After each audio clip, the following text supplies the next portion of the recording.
That is the America that Kamala Harris created, and that the elites on the trail with her are celebrating tonight. As they all show, it's an utter disregard, it's a callous disregard for the suffering of their fellow Americans. Man, it's just 48 hours from now. It's all on the line, my friends. Returns are going to start trickling in, and this long campaign will finally be over. And perhaps I think the most salient predictor of Tuesday's outcome is the just-released Right Track, Wrong Track survey by ABC Ipsos. 74% of likely voters say things are seriously off track. The most off track just before a presidential election since 2008. And we know what happened to the incumbent party that year. And key is that 42% said they're less well off than they were when Biden took office. Only 19% said that we're better off. Now, the worse off number is near historic lows going back to 1986. Now, you can see how this is happening in swing states. In the Keystone State, voters have been hammered by high food costs. Philly has seen the steepest increases in all of America. But to those who say Trump's going to turn it around, a top Kamala surrogate is saying, oh, no, you didn't. I believe her when she says, under her, buying eggs and milk won't break the bank. Because she's going to pass a ban on price gouging on groceries. And she told me that in my face. So she better not lie to me in my face. Yeah. But Kamala should change her name to Kamala. Whether it's her lying about what Trump said about Charlottesville or about Biden's cognitive state before the debate, it's all been one nonstop fraud upon the American people. And I think she thinks that she can run out the clock with cliches and empty slogans, or just by pretending she didn't hear questions or ignoring them altogether. Now, consider California's Prop 36, which is on the ballot and would crack down on retail theft, upping the punishment for criminals that were getting off essentially scot-free from liberal policies, liberal laws. Now, it's hugely popular, this initiative, with 73% of Californians supporting it. Can't get anyone to agree to 73% anything these days. But what happened when Kamala, who used to be AG of California, was asked about her views on the proposition? How did you vote on Prop 36? So my ballot is on its way to California, and I'm going to trust the system that it will arrive there. And I am not going to talk about the vote on that because, honestly, it's the Sunday before the election, and I don't intend to create an endorsement one way or another around it. So, but I did vote. What? She won't talk about what she thinks about that proposition? Why? Oh, I think she probably didn't even know what it was about. And this woman talks about Trump disqualifying himself from being president for some offhand remarks that the media and her team purposely misconstrue to mislead the public. Now, how can you be president and not be candid or at all specific about any serious questions about crime or the economy? If you're earning $500,000, $600,000, $700,000 under your plan, there's a good chance your taxes go up. We can't have this conversation without knowing it's a very complicated situation, right? It's very complicated, Anderson. A simple question about whether taxes are going to go up. Very complicated. Now, in the end, this race is going to boil down to whether enough Michiganders want to save their auto industry, which will be totally destroyed if Kamala's EV madness isn't reversed. I mean, if you doubt that, I suggest reading the new Bloomberg Business Week cover story on China's plan to dominate the EV market. It is terrifying. And in Pennsylvania, the race is up to whether we'll see enough voters think it's worth saving U.S. steel from foreign ownership. In Georgia, voters are going to have to decide if the flood of illegals into their towns and their cities is acceptable, and whether the additional crime is what they want, and whether they want to ensure that jobs go to Americans, not to migrants. So as we come to the end of this campaign, one thing is clear. The Republican Party, under the leadership of President Trump, is offering Americans a real choice for the future.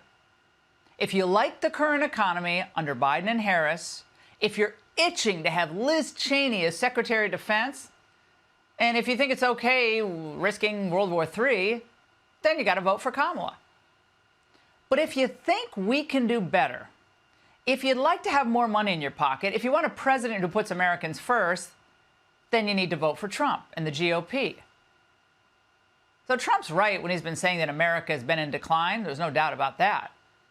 But it doesn't have to continue this way. An empty pantsuit isn't the answer for an anxious America. And that's the angle. We're just 2 nights away from the polls closing. I know, I can't believe it either. In every election, you always hear every vote counts. But this election, it really does. The polls tell us it's the tightest race in a half a century. And both candidates are treating it that way. Trump and Harris spent the weekend all over the battlegrounds, giving each other their best shot.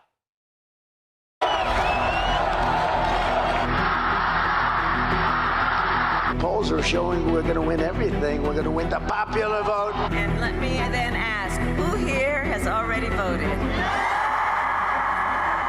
And let me ask, anybody here already voted? And let me then ask, who here has already voted? We must defeat Kamala Harris and stop her radical left agenda. Turn the page on a decade of Donald Trump. If Kamala wins, you are 3 days away from the start of a 1929-style economic depression. I believe that. Just Google Project 2025, which still I can't believe they put in writing. Project 2025. And I said, I don't know about it. Everything she says is a lie. He wants to put them in jail. I will give them a seat at the table. America will be bigger, better, bolder, richer, safer, and stronger than ever before. A country of chaos, fear, and hate, or a country of freedom, justice, and compassion. Kamala broke it, and we will fix it, and we're going to fix it fast. And when we fight, we win! You're the worst vice president in history. Kamala, you're fired. Get the hell out of here. Both campaigns are also talking a lot of trash. Former Obama guy David Plouffe has been running around in D.C. telling everybody undecideds are breaking for Harris. Trump's campaign manager, not having it. David can't do anything but BS until Tuesday because we're kicking his ass. The only thing the Harris campaign is functional at this point is the BS machine that is dutifully repeated by the legacy media as if fact. Team Harris is now claiming they're no longer underdogs. Trump's team scoffing at that. They say they're the ones expanding the map. I'm not supposed to say this. You know, I'm going to be like the fake news. They're saying it's very close. It's really not very close. Based on what's been happening, it's not so close. We're leading in all 7 swing states, and we're certainly doing well in Virginia.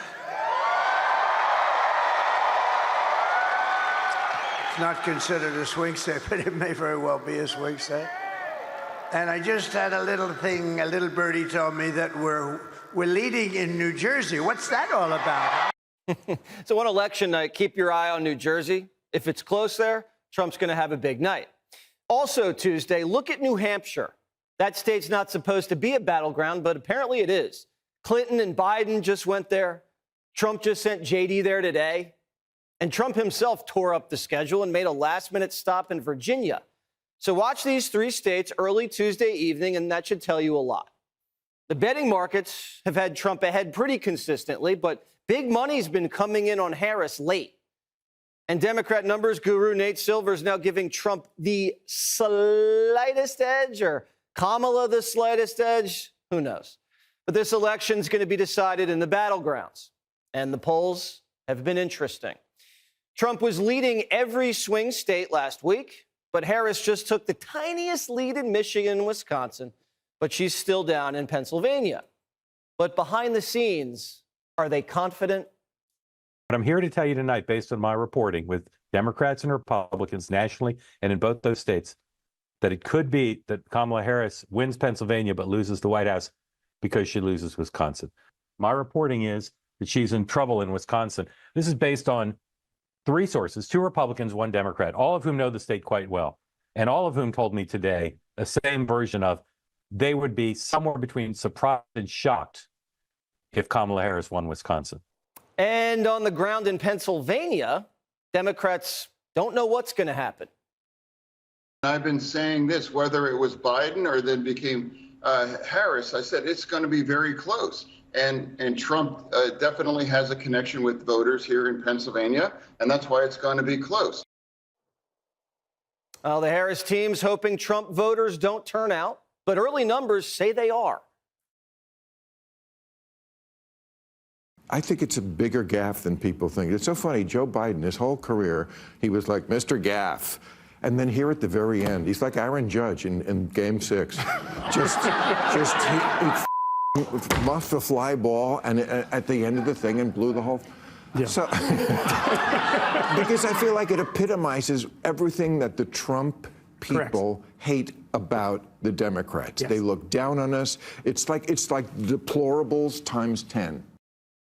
Republicans have been beating the drum that Trump has to win too big to rig. 45 has been spending a lot of time in Georgia, North Carolina, and Pennsylvania, because if he wins those 3 East Coast states with healthy margins, we'll know who the president is on election night. Maybe. Harris is city hopping. She's hoping for huge turnout in Atlanta, Philly, Charlotte, and Detroit. She needs big black turnout to carry the battlegrounds. Today, she stopped by a barber shop in Michigan because, as we know, she's got a man problem. The gender gap, again, we've talked about this throughout the campaign. We've talked about this for decades. Trump up 18 with men, Harris 16 with women. That is a 34-point gender gap by about 10 points. If this happens, this would be the biggest gender gap ever recorded. Stunning, and his lead with men bigger than her lead with women. So it's shaping up to be a battle of the sexes. Will women shock us like they did in the midterms? We'll know pretty soon. Women can be unpredictable. These two are battling down to the wire. Both campaigns have spent about $1 billion in ads. Democrats with the edge in spending. I know you're fed up with the ads, but look on the bright side. In 2 days, no more ads. Kamala has outraised them, but Trump has out-campaigned her. I can't even believe people are undecided at this point, but every time either of these 2 candidates open their mouths, they can win or lose votes. Kamala just voted early in California today, and you know how in California you can steal under $1,000 and it's only a misdemeanor? They have a proposition to get rid of that because shoplifting's out of control. How did you vote on Prop 36? So my ballot is on its way to California, and I'm going to trust the system that it will arrive there. And I am not going to talk about the vote on that because, honestly, it's the Sunday before the election, and I don't intend to create an endorsement one way or another around it. So, but I did vote. Kamala not taking a position on a big issue because it might affect the election sums up her whole campaign. She couldn't be more of a politician if she tried. Meanwhile, Biden, saying whatever the hell he wants, doesn't give a flip. The Harris campaign is still reeling from Garbagegate. The last thing the Harris campaign needs is Biden popping off, but he did it again this weekend. I know some of you guys are tempted to think it's macho guy. I'll tell you what, man. When I was in Scranton, we used to have a little trouble going down the plot once in a while from Greenwich. But I'm serious. These are the kind of guys you like to smack in the ass. So in the last 2 weeks, Biden said he wants to lock up Trump and smack his garbage supporters in the ass. Oh, and he also sucked on 4 babies' toes. At this point, both campaigns not really playing it safe. Trump because he doesn't know how to, and Kamala because she can't control Joe. So whatever happens for the next 48 hours, expect the media and the pollsters to flood the zone with good news for Kamala and depressing news for Trump. They'll try to prop up Democrats and demoralize Republicans. They did this in 16 and 20. Both races, though, decided by just 30 to 40,000 votes across 3 to 4 swing states. And they're telling us this time the race is even tighter. So tune out the noise. The fundamentals of the race haven't changed. And on Tuesday, no one else can decide the election except you if you go out and vote. All right, Donald Trump in Macon, Georgia tonight, his third rally of the day. I believe he has 4 tomorrow. In 48 hours, the polls will be closed and the results will start pouring in. This could very easily be the closest election in American history. Nate Silver put it this way. He calls it a pure toss-up with an advantage towards Donald Trump. What does this mean for all of you? Please assume, as I have been telling you, that your one vote will determine the outcome of this election. For those of you who voted early, I want to say thank you, because you know what? You're doing your part. But for the 80 to 90 million people, Americans, that will be voting on Election Day, please know the stakes could not be higher. Coming up, we're going to get to the latest polls from key battleground states around the country. We have a lot of polling today with some of the top pollsters in the country. We begin with an unfortunate truth about today's radical, extreme, Democratic, Socialist, Marxist Party. For most Democrats, power is the only thing that matters. That's it. Look at Kamala Harris. She doesn't have a plan to improve your life. For months, she didn't even have a single policy proposal on her website until her poll numbers started to take a dive. She wouldn't talk to the press. She wouldn't answer questions. Axios is calling Kamala the, quote, no comment candidate because of her lack of transparency, her shifting positions, her vague statements, word salads on top of it. She's not putting forward good ideas because she doesn't have any. When you look at her really deeply held, principled views, she can't tell them to the American people because they're so out of the mainstream. She's not touted her own record because it's terrible. She can't run Are You Better Off Than You Were 4 years ago because you're not. Instead, she is trying to scare people, trick people, and use fear and fear-mongering into voting for her. Almost everything she is now saying is an outright lie. For example, you have probably heard Kamala praising Gen Z over and over and over again on the campaign trail. Yeah, but here's what she actually said about that 18 to 24-year-old demographic before she desperately needed their votes. Take a look. What's the other thing we know about this population? And it's a specific phase of life. Remember, age is more than a chronological fact. What else do we know about this population, 18 through 24? They are stupid. That is why we put them in dormitories, and they have a resident assistant. They make really bad decisions. They are stupid. Now, the only thing that would make them stupid if they voted for somebody that called them stupid.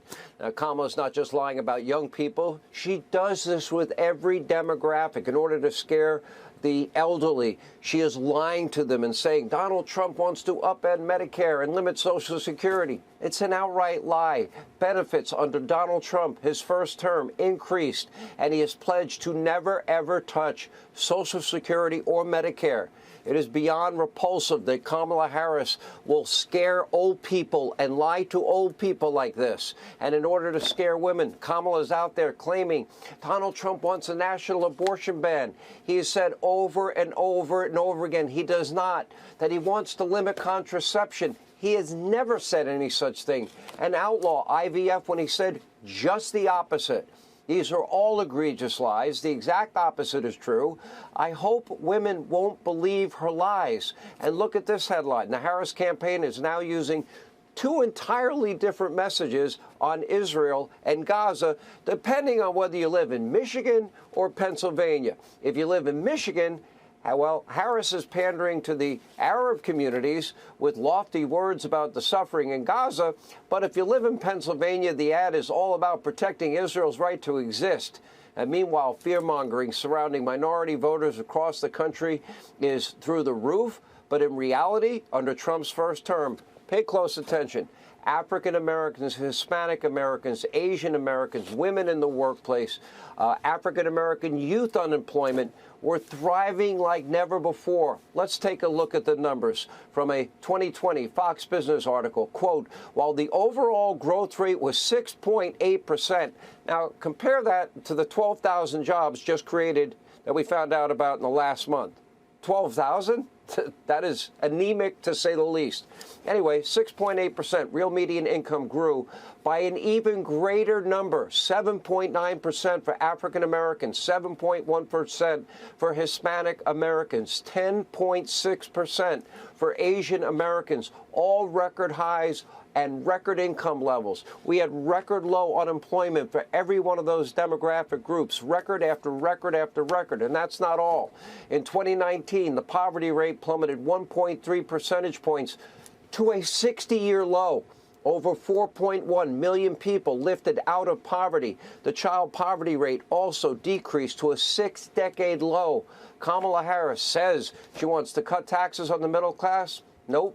Again, she is lying. If she is elected, she has promised to let the Trump tax cuts that created that economic growth and prosperity for all demographics expire. A massive tax increase for every American. And you will be guaranteed to keep paying more money for energy, for gas, for groceries, on top of the taxes on unrealized capital gains. And no, Donald Trump demanding free and fair trade with other countries will lower prices. It will not increase them. It is not a tax. So in Kamala's first year in office, all of your taxes will go up and your take-home pay will be far less. But if you really want to know what your life is going to be like under a Harris administration, you don't need a vivid imagination. Ask yourself basic questions, because there's going to be 80 to 90 million people voting on Tuesday. Are you better off than you were 4 years ago? Is your border, our borders, are they more secure or are they less secure? Is the world more peaceful or more chaotic? Or in Europe or in the Middle East? Do you have more money or less money in your pocket? Do your groceries, are they more expensive or are they less expensive? Are you paying more to heat and to cool your home? When you fill up your car, your truck, is gas more expensive or less expensive? About $1.50 more a gallon. Have your insurance rates gone up? Are interest rates much higher, almost doubling the cost of the average person's mortgage? What about violent crime? How's that defund, dismantle, no bail, reimagine the police thing working out? Do you feel more safe, more secure in your town and your city? Now, according to newly revised FBI numbers, violent crime is up a whopping 4.5%. These revised numbers detailed an additional 1,699 murders, 7,780 rapes, 33,459 robberies, 37,091 aggravated assaults, and according to recently released federal numbers, more than 15,000 illegal immigrants now living inside our country have been convicted or accused of murder. Meanwhile, hundreds of suspected terrorists who crossed into Harris-Biden borders unvetted, they're still living in the United States. We have terrorists here. We know they're here. We just don't know where they are. The Biden-Harris administration, this has been the biggest failure on every level. They can't run on a single program that they have implemented that has made your life better. So lies, smears, slander, besmirchment is the only thing the Harris campaign's got left. Remember, all Trump supporters, all of us, we are Nazis, fascists, racists, and garbage on top of all of that. We're just trash. And right on cue, New York's Democratic governor, Kathy Hochul, who said conservatives like me need to get on a bus and go to Florida. And I took her advice. I went on a bus and I moved to the Florida Bureau of Fox, because she's saying, Trump supporters, yeah, you're un-American. Take a look.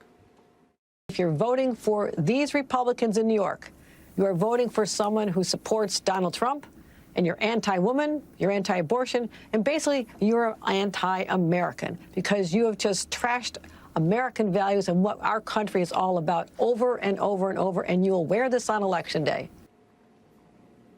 It's like the governor before her, Andrew Cuomo, talking about they're not New Yorkers. If they're pro-life and pro-Second Amendment, they're not New Yorkers, and there's no place in New York. He actually said it. Meanwhile, another Harris surrogate said that he wanted to slap Republicans on the ass. Go for it. Take a look. They want another giant tax cut for the wealthy. Now, I know some of you guys are tempted to think it's macho guy. I'll tell you what, man. When I was in Scranton, we used to have a little trouble going down the plot once in a while from Green Ridge. But I'm serious. These are the kind of guys you like to smack in the ass. Sounds like a threat of violence to me. I don't know. It's better than biting off children's toes and biting children at Halloween parties. Anyway, just to keep track, according to the Harris campaign, anyone who doesn't vote for Kamala is un-American, a fascist-loving Nazi who's also a piece of garbage, and un-American now we hear from Kathy Hochul, and somebody that Joe Biden wants to slap. That's the closing message from the Harris campaign. That's why her most egregious lie to date is that she actually claims she wants to unite the country. She just wants to win the election and get more power, and she doesn't care about the state of our union. Hey, Sean Hannity here. Hey, click here to subscribe to Fox News YouTube page and catch our hottest interviews and most compelling analysis. You will not get it anywhere else.